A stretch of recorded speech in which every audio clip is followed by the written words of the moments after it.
Hello everybody, this is Peter Hoffman. I'm going to teach you how to paint plexiglass. And what we have here is a plexiglass that's very thin. I'm going to use it as a lampshade in this case. And you can see I've already started. I've got the outline here behind the plexiglass, and I've already started putting in the lead lining. This is one that I completed a week ago, and it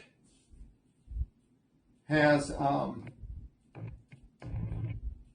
let's see, we can put it down here. I moved that just a little bit too far. This one here, there you go. This is what I completed last week, and it's a little hard to tell without the white background. So we're gonna, yeah, there it is. We'll put it right over here. And this was the outline for it here.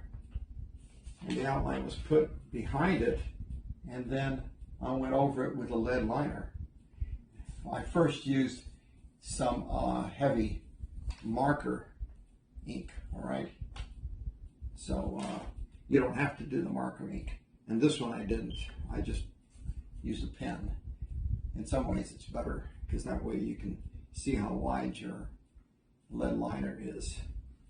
So this is now what I'm going to show you is, this is my favorite one. It's got a lot of lead liner. It's by Gallery Glass, and they're smaller tubes you can buy. They don't have as much of the lead liner. As you can see back here, I used a lot of the lead liner to create the rock effect and the wood effect. That's when you really use a lot of lead liner. And here, for instance, I got a little bit too much in one area. So what I did was, I did this. I'm just showing you what you can do, because I just put some on there earlier, and you can smudge it in to create shadows. And that's what I did there. So it's really hard to make a mistake that you can't use. And the idea is to utilize every mistake. If you get too much, you can scrape it off later.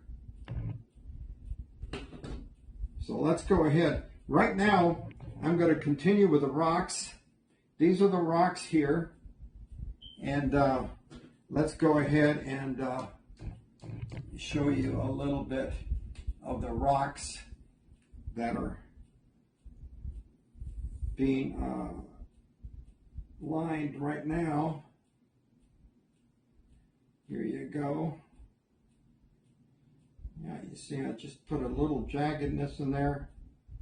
I like rocks to be a little bit jagged.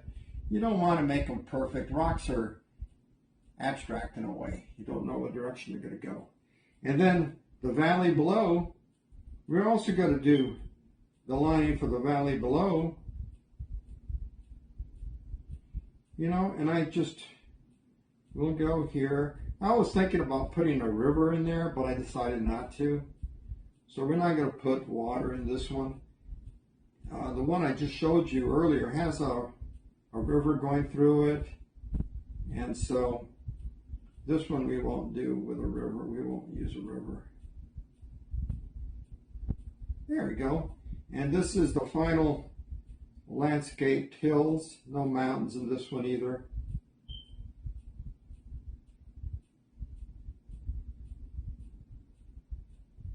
We draw a little. I'm not going exactly the way I drew it, but I'm just trying to create a layered look.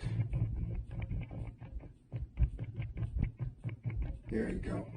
Now that's everything related to the landscape. We've got the landscape done here, as you can see. This is done in this lead ink, and I'm going to let this dry, because what we're going to do next is we're going to paint the sky. Yeah, and you're wondering, well, what do you mean? Well, we're going to paint the sky all the way through, except for one, or maybe a few other areas. And I might do this right now just to show you what we're going to exclude. We're going to exclude the sun.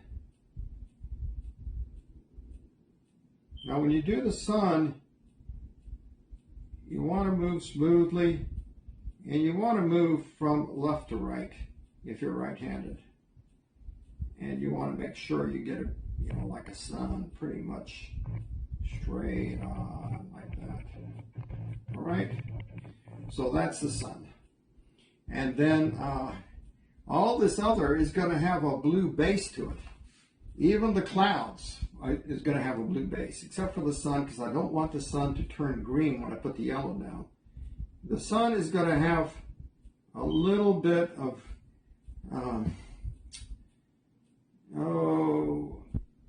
reddish, orangish colors and stuff. See what I've done there? Now this is an effect because the last area is going to be dark, much darker than other areas, because this is the,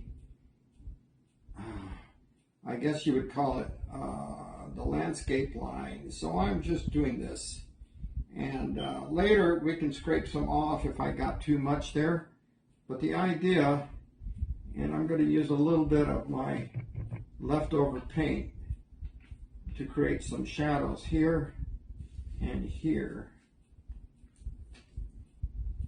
And so we can, could you see that? I did shadows here and here. So this, all of this, including this little area here, and we're going to create some shadows down here, and maybe some there. Now, I know this looks pretty bad because it looks like it's been smudged, but it's no big deal. Remember, when you put the color in here, you want this, you want contrast, or else it's not going to look like rocks. The sky is going to be perfectly clear, but you want, I'm going to try and get a little bit more of this paint over here so we can have more of a rock look. And this is what we're doing. I know it's, oh my goodness, he's getting it all over his hands, but it's not, see, if you were watching me here, it's, I'm trying to smudge this in, and there we go. So I have created what, now this is pretty thick there, so I want a little bit more here, right, see, and more here. I'm creating these smudges to make it look like rocks, because rocks, they're not clear. Rocks are, you know, are dense, and you want it to make it look different than the other areas. You want it to really stand out. And so you'll see later, like back here, you'll see later that all of this is important. All this black is really important for creating an effect. And like I said, you can always scrape that off. So we're going to go ahead and let this continue to dry. I am still trying to get a little bit more darkness in here. I like this really black, and we want it in certain particular areas. The light is going to be shining a little bit, even though, you know, kind of give it a little bit of perspective. The big sun is going to be shining on those rocks. So that is going to give it a little bit of depth. And it looks a little bit weird right now. Remember, like I said, you can scrape off that heavy black in certain areas that you want to scrape once it dries. And, or if you don't, while it's still wet, you can take more of it off. See? You can remove some of that and put it somewhere else. Well, it's still red. That's the whole idea of doing the leading. And you'll learn all of this as you go along. You can also use a knife. I used a knife in this one back here and my fingers. So this is lesson number 1.